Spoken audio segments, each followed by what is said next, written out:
Hello everyone, welcome back to the channel. Hey, in this video, we are going to discuss how to make Arc the default browser on macOS.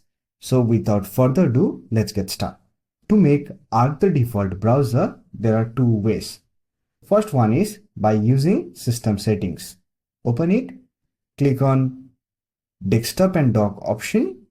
Now here look for default web browser option. From the drop-down menu, simply select Arc browser. There is also another method. For that, you have to open the Arc browser.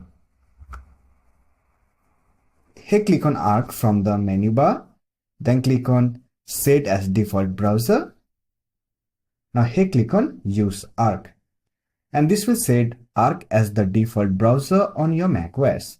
So that's for this video. If you found this video helpful, give it a like and subscribe to the channel for more tutorials like this.